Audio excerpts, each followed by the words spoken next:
Good afternoon. As Andrew said, I'm John McCoy. I'm the Director of Governmental Affairs for the Tulalip Tribes of Washington State, and our physical location is 40 miles north of Seattle.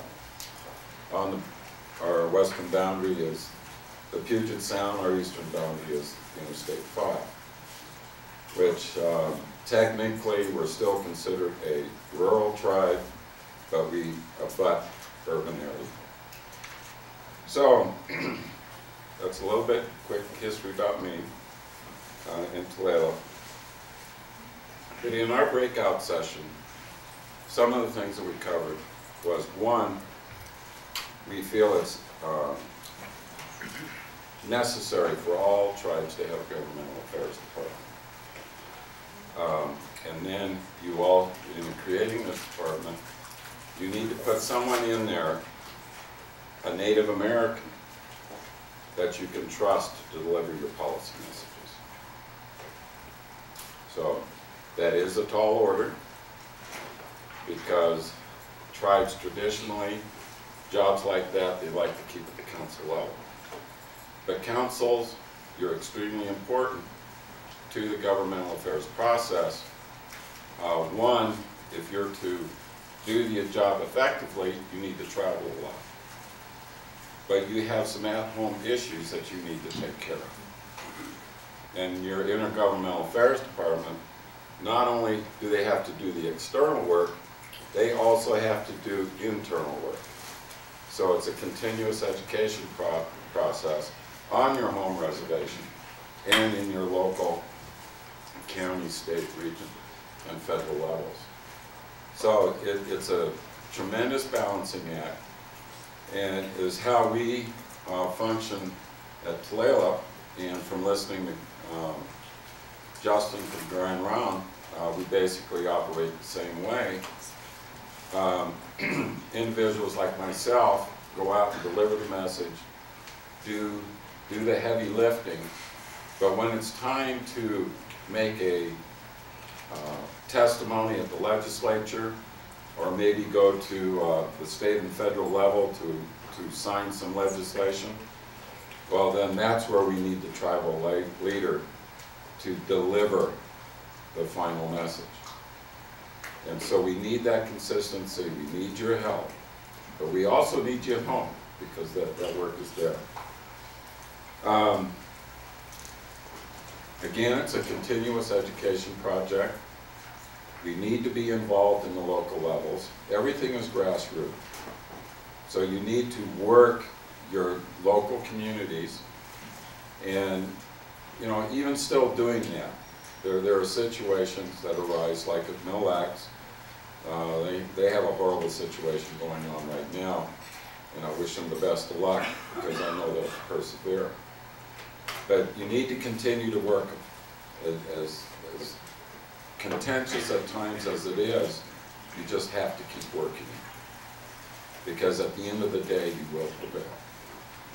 Because Joe Trujillo and I were talking, also in our group, we were talking about what the federal budget is for Indian country, and then what the gaming revenue is. Well, yes, the gaming revenue now exceeds the federal budget for Indian country.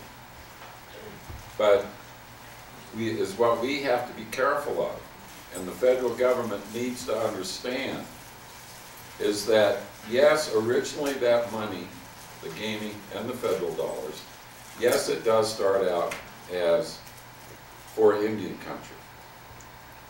But all of us in this room know and understand that we don't have the goods and services on our reservation to deliver what is needed. So consequently, the entire community, the non-Indians benefit. Whenever you build a road on your reservation, the non-Indians benefit.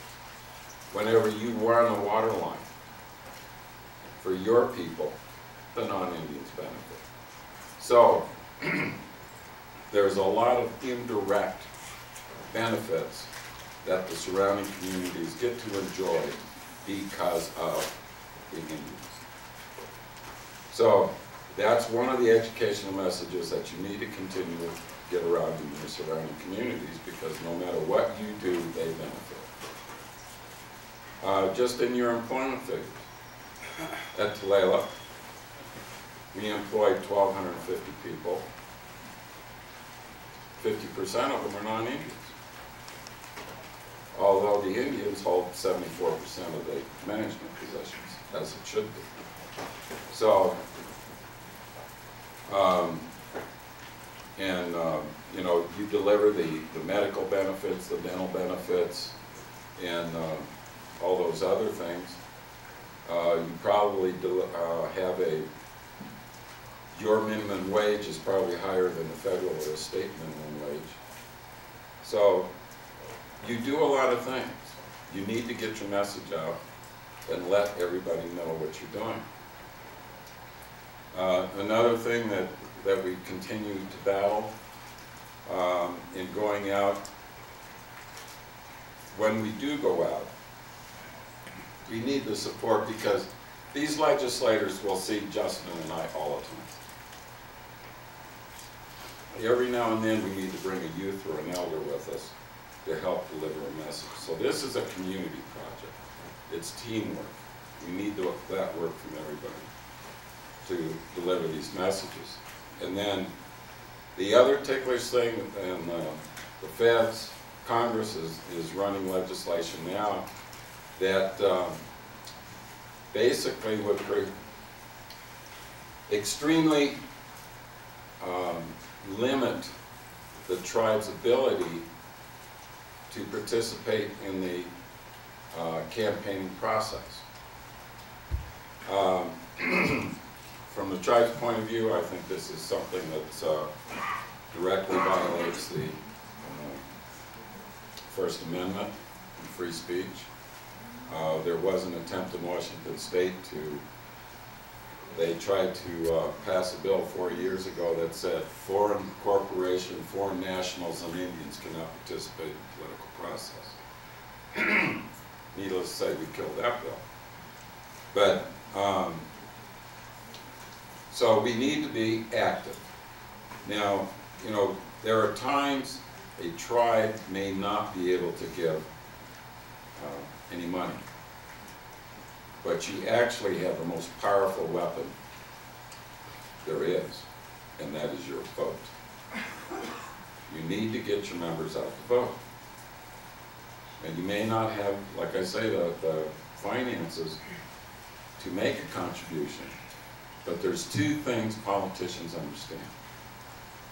It's money and votes, and not necessarily in that order. If you can deliver the votes, you can make a political statement.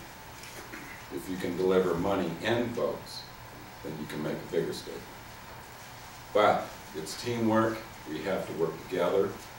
From the culture, we need the culture, because we talked quite a bit about that today. You know, all our governments are culture-based, and that is appropriate. That's the way it should be.